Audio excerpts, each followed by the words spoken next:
Hello, everyone. Thanks for having me. So I'm Michelle Vermelinger, and together with Miriam Haug, we are the academic leads of the University for Generative AI in Learning, Teaching, and Assessment. Unfortunately, Miriam is ill, and so she can't be here with us today. So I will try to present her slides the best I can.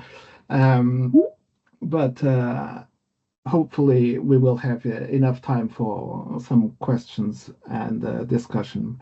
So I will start with what is the current guidance for generative AI to you, the students. And so you can find it if you go to About OpenAC UK, and then you go into Policies and Reports, Policies and Statements, and then there is the guidance. And because you will have the slides, there is also a direct link in the slide. And so the guidance has all those topics about what is generative AI, how you can use it in your studies, how not to use it in your studies. And so you should read through it. I will just briefly summarize what it says. And basically, you must not copy and paste the output of generative AI into your assessment because that's plagiarism, and you must not upload any OU material to the generative AI sites because that's copyright breach. However, the stance of the Open University is that you can use it, but you should not over rely on generative AI because sometimes it's or wrong or gives vague answers. So use it with other resources and be critical of the outputs of generative AI. You might wish to use generative AI to improve your writing skills, although other tools are probably more appropriate for that. You can use it for revision, to generate ideas, to challenge your arguments. And I will give in this presentation some concrete examples of possible uses of generative AI. You will also have to ask the module team or your tutor about how to show your use of generative AI for assessments. They might ask just a brief statement whether you used it for ideation or whether you used it to then paraphrase, or they might even wish to see the whole chat transcript as an appendix, but that's up to each module to decide. Um, and so one possible way is, for example, to say when you used it, and then a short description how you used it, and then you put the exact prompts that you put into the generative AI and the output, and then how you used that output. But this is just an example. So let me now show you some concrete examples of how you can use generative AI as a kind of personalized tutor. So for example, one of the things you can do is you can ask generative AI to give you 5 things I should know about, and then some topic. Now, the topic I have used here is linked lists because it's related to the module I teach, M269, which is algorithms and data structures. And this is important. I have put an input for which I can then check whether the output from the generative AI is actually sensible and correct. And so in this case, I can assure you that those 5 things it says, it's really the 5 main things that one person should know about linked lists. In this case, I have used Gemini from Google. And so this is what Gemini then produces. It gives you 3 different drafts of their reply, so you can look at other drafts to see if they make more sense to you. And there is even a button to regenerate a different answer. And then at the bottom there is that colorful G button, and if you click it, then what will happen is that it will use the response to search the internet for those answers, to find sites that basically then can be helped to corroborate that response. So the sites that it shows you, it's not necessarily the sites that were used to train the generative AI, but they basically also say, for example, that unlike arrays, linked lists don't have a fixed size. So you can then look for more detail and you can get some reassurance that that answer from the generative AI is actually correct. But as I showed there in the for the third uh, top thing that I asked about linked lists, it's not in green, so you can't click on it. It won't show you any site on that regarding that answer, but actually it is a correct answer. So as you can see, generative AI is not something that you can 100% trust the what it shows. In this case, actually, I can tell you that those 5 answers were correct and relevant. But here, Google itself, for some reason, can't find some corroboration for the third item. Another thing that you can use generative AI for is to generate SAQs, so self-assessment questions on the fly and infinite ones, basically. So for example, here, this is now Chat GPT. I type in fill in the blanks about prime numbers. So as you can see, it's not even a complete sentence. I haven't typed, please ask me fill in the blanks questions about prime numbers. So it's pretty good at understanding English, even if it's not complete grammatical sentences. And as you can see, it generated a question about prime numbers. Then on the right, I have put in my answers for each of the blanks. And then it tells me what is the correct answer with the answers in bold. And it even explains my error that 9 is not a prime number and why it's not a prime number. So it's generative AI is really good for generating self-assessment questions because the module teams, they don't have the time or the resources to do many questions and quizzes on all the topics. So generative AI is a good way to focus on those topics that you are less confident with. Here I go even a step further. I ask for a quiz of 5 questions. So I put in generate 5 questions about, and then you put the topic for a student in. So you can even tell generative AI if you are a postgraduate student doing a master's final year, so that it can gauge a little bit the quiz to your level. And then I also typed in ask 1 question at a time, make the next question easier or harder if I answer wrongly or correctly, explain why my answer is wrong or right. And so it goes. The first question, it asks a question, gives me 4 options, and then I answer, and it tells me, yes, it's correct, and explains a little bit why it's correct. I'm not going to show you all the 5 questions, but it turns out that it's actually not a very random quiz because the correct answer was always option 1 or 3, but there you go. Of course, generative AI doesn't know what you have been taught in your module. And so the 5th question it asked me included a construct that I actually don't teach my students in M269. So, but that's not a problem. I just typed in generate another question 5 because I haven't learned about, and then I put in what I didn't learn about. And sure, not a problem. It generates another question without that statement that I hadn't learned about.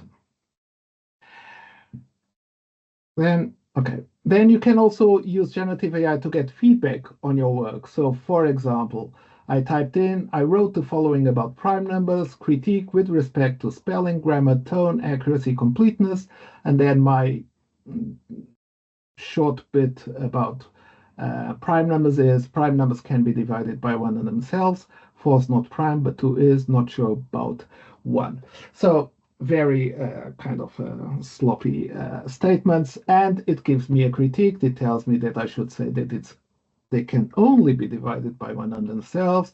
I should spell out the numbers, write them in full, and then it says that the tone is very casual, that I have left other examples of prime numbers, and that I really don't explain And then it tells me, well, why that 1 is not a prime number and that I should explain and put it in the text. So as you can see, even though I wrote only three very short sentences, it generates in a few seconds quite some useful feedback.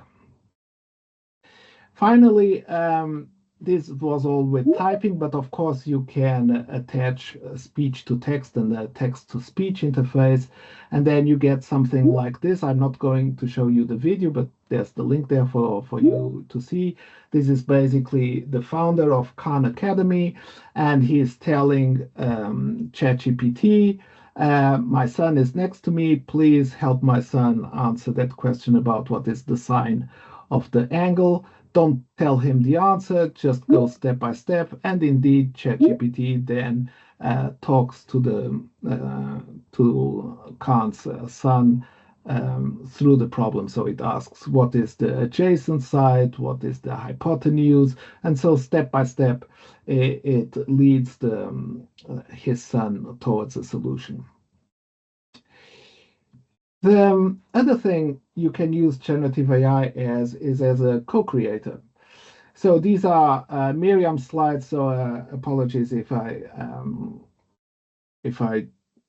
don't go into all the details. But basically, because so I'm from the STEM faculty, Miriam is from the Wells faculty. So if your kinds of assessment are more about writing rather than coding, so you can also use generative AI as a co-creation tool in all the steps before writing, while researching, outlining, then the actual writing, and finally editing. And of course, it's not a linear process, so you might wish to go back to previous steps, and generative AI can help you with that. So, for example, you can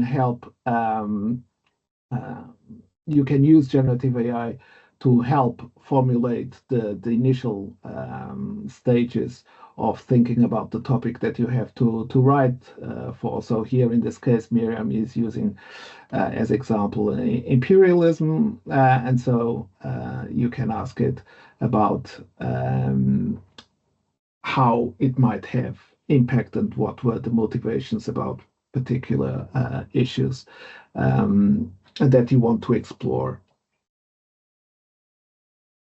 For the research aspect, so she recommends a website called Consensus, which has already reviewed articles behind, and so it's less likely to invent stuff when it gives answers to you.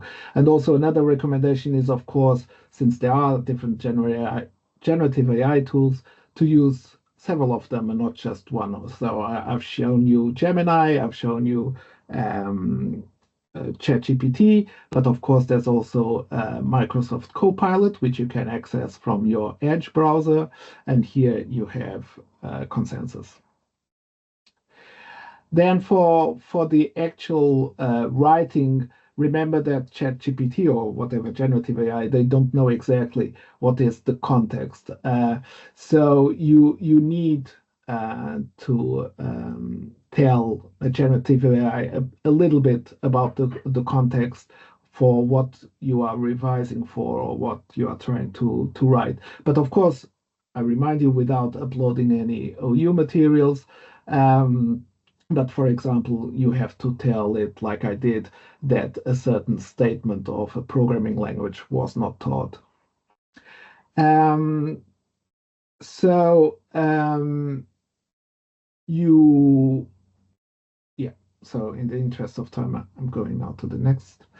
And finally, after you have received an output from generative AI, of course, you need to scrutinize it. So that's why I only asked a generative AI to test me on things that I had already learned from the OU materials, of course, so that I can really check whether the output is correct or not. And so here, Miriam is giving you several bullet points of tips on what exactly to check for. Inaccuracies, irrelevant information, whether in the case, of course, of more the humanities, whether there is more prejudice or discrimination for particular issues. And also, generative AI tends to sound always a bit samey. So you have, again, to analyze whether the tone and the language and the construction is fit for whatever is your purpose. So, to summarize, what are the benefits and pitfalls of using generative AI? So, the benefit is, of course, that you have now a 24/7 personal tutor that can support your learning. So, you can ask as often as you need for outlines, for hints, for questions, for alternative explanations, for worked examples, summaries, for feedback on your work because really, as that quote that I found says, to become a master in something, you really have to do it often and you have to fail to learn from the mistakes. And that's what makes a master and an expert in a topic. The pitfall is, of course, because is to see generative AI as a solution engine that replaces your learning. And that really is the wrong way to use generative AI. You really need to study the OU materials before using generative AI so that you can check the outputs. Don't ask for the solutions and instead focus on the process. But because going through the process of self-testing yourself, of outlining, of revising, of redrafting, that's the process is what gives you the skills, the lifelong skills that are valuable even when you again have finished your studies. The other pitfall is, of course, to over rely on generative AI, and then by interacting only with generative AI, the isolation becomes even greater. And so it's really important that you keep interacting with your tutor and peers on the forums, WhatsApp groups, whatever other channels you have, and to, as there was already in the other slides, to use other sources and not just generative AI. And I think that's all. So thank you very much, and I'm open to questions and comments.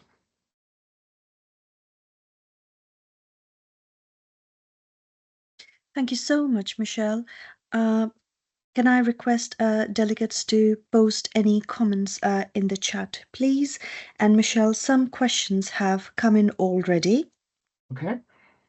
I will just read you out Jessica's question, who asks, a broader question than this session is, inspired by your suggestion of AI as a personal tutor, do you see any potential issues with the anthropomorphization of AI, particularly with respect to large language models that have considerable limitations outside text-only interaction?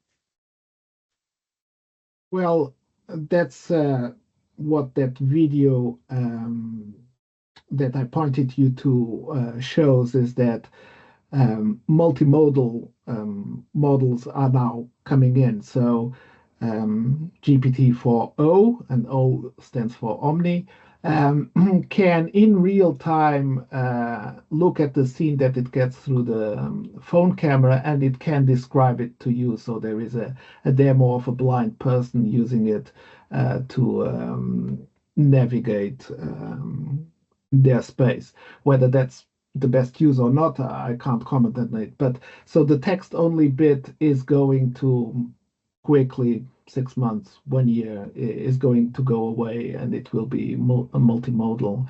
Um, as for being anthropomorphic, I mean, yes, there is. So it's very important. I haven't shown it in my concrete examples, but it's very important that to know that these language models, they are good. They are exactly that, language models. It has been trained on lots of languages, both natural languages like English, French, Portuguese, whatever, Indian, Chinese, and so on, and programming languages. And so it knows very well how language works. But for example, it's not a reasoning engine. Sometimes there are fallacies, logical errors in the answers. So it's important to be aware of that. Thank you. We have another question submitted by Felicity, who asks about Scholarcy. And the question is Scholarcy generative AI? I've been recommended it via Disabled Students Allowance to initially summarize OU material and research papers. Is that allowed? Currently not, because to summarize, you have to upload, sorry, the OU materials to these sites, whatever site you use, whether it's Gemini, Copilot, or ChatGPT. So no, unfortunately, you that's a strong current limitation, and the OU is looking into whether there is the feasibility of buying licenses for students that allow that. But being a very big university, it's going to be a very hefty bill, and so for the moment, this is still being considered, but no decisions taken. Okay, thank you. Another question submitted by Nicolette, who asks, do you have any tips on how to help or support other people to manage their anxiety regarding the existence and growth of AI? Ah, um, I mean, it is a bit worrisome how much how fast AI is getting better and various things. Um, on the other hand, there are sometimes, so for example, I don't know if you know about Belarus. It's a computational thinking contest across Europe for primary and secondary school children. And so some of these questions that are very simple for humans, even those generative AI can't get right exactly because it's not a reasoning engine. So uh, in a way, the hype is of course always a bit ahead of the actual capabilities of AI. But unfortunately, I also don't know how the job market is going to react, and companies might indeed use generative AI as a way to cut costs without thinking too much about consequences. On the other hand, there was news in BBC, I think, that was looking at actual use of generative AI, and it was much lower than all the hype seems to indicate. So people are probably there is, as always, first a very big surge of, "Ooh, there is a new toy that we can explore," and "Oh my God, goodness, what can it do?" And then people start to realize, actually, it has some limitations. So for things like I said, these basic concepts that have been taught over and over, not just at OU and other universities, I think it's safe to use it as a personal tutor because it has been trained on so much material out there. I mean, most of the things that you learn at OU are also taught at the universities, have been put on YouTube videos, blog posts, thousands of times. So the answers are pretty okay most of the time. But for more advanced things, it's best really to realize that the AI is not that good yet, and it has no empathy. It has never been ill, so it won't replace your tutor anytime soon, and hopefully never. I hope that diminishes a bit the anxiety. Thank you. And we just have time to take a couple more questions. I think we have 5 minutes remaining. This is a question submitted by Sam, who asks, where is the best place to start to learn to get the best from AI? So there are several colleagues working on materials that will then go on OpenLearn and other places about introduction to AI. And so hopefully by the fall, we will be able to point you to those sites exactly to know what generative AI, the different kinds of tools that exist, how you can use. So for the moment, as I said, because you can't upload materials, you can real and because there is no license, you can only use the free versions of tools without uploading anything, but that should be for the moment enough for many purposes. But there will be more learning materials in the fall. Thank you. And there's a question that relates to this, submitted by Pauline, who asks, what version of AI would you recommend for a beginner to play with, just to use as a starter experience? So Gemini, which is gemini.google.com, that is a good one because as it has really just a text box. You put in your query, and then it answers, and it shows alternative formulations, and it has that little G button for you to get reassurance of get evidence from websites for the answer. So I think that's a good one. The best model, I mean, in terms of the training and the learning, is probably ChatGPT. At the moment, it's 3.5, but they are rolling out 4.0. So sometimes you get access to 4.0, but then after, let's say, 2 hours, they tell you, okay, now you're back to 3.5. So that everyone can use it a bit. And so um, that's probably the best current model that is out there at the moment. Thank you. And I think we have time to just squeeze in one last question, if you're okay with it, Michelle, which is Yeah. our delegate has asked, I'm always worried about putting my work into AI for feedback. Would my work be classed as plagiarized when I submit it if I put it into AI? Well, I'm not an ARCO, so an academic conduct officer, so I can't honestly answer that. My personal opinion is if you put a draft into, like I showed you, those three naughty sentences about prime numbers, but of course you can write much more.